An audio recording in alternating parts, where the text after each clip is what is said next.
Centuries ago, fear and superstition gripped the Scottish lands. Accusations of witchcraft spread like wildfire, and the lives of countless men and women were caught in a storm of terror. This is the story of the Great Scottish Witch Hunt. Scotland in the late 16th century was a nation fraught with religious conflict. The Protestant Reformation had taken hold, leading to a deep fear of anything perceived as ungodly or heretical. Witchcraft, long associated with folklore, suddenly became a deadly accusation.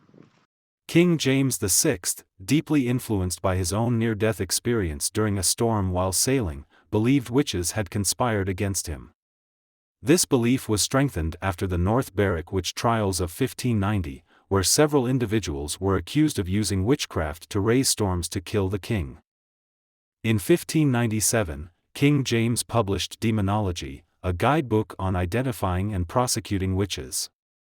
The book fueled paranoia, encouraging harsh interrogation methods and making witchcraft trials more prevalent across the nation. Demonology didn't just reflect King James's fears, it gave legal and theological justification for witch hunts, perpetuating a climate of fear. The Great Scottish Witch Hunt spanned 5 major waves, beginning in 1590. These hunts weren't isolated events, they were fueled by local disputes, societal pressures, and the intervention of the Church and Crown. 1590 to 1591 North Berwick trials. Agnes Sampson and others were accused of raising storms to harm King James. Their torturous interrogations remain some of the most infamous examples of the era. 1661 to 1662 Hunt. This was the largest wave, with over 660 accusations in a single year.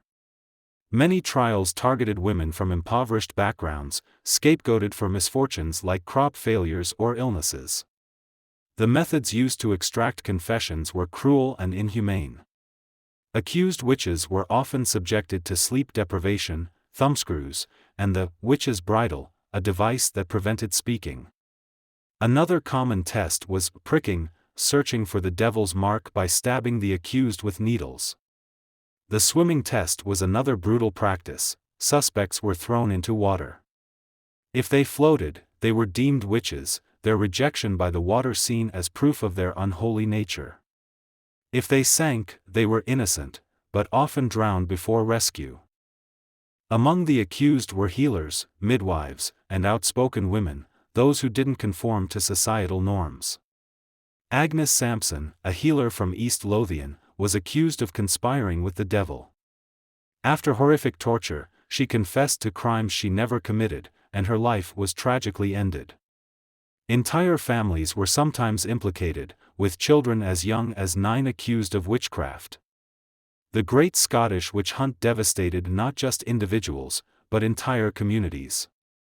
By the late 17th century, skepticism towards witch trials grew, thanks to changing legal standards and increased education. In 1736, Scotland officially repealed its witchcraft laws, marking the end of an era. But the scars of the hunts remain a haunting reminder of the dangers of mass hysteria.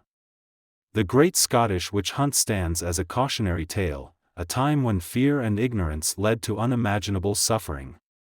Today, Scotland honors the victims with memorials, ensuring their stories are never forgotten. Thank you for joining us in uncovering this dark chapter of history.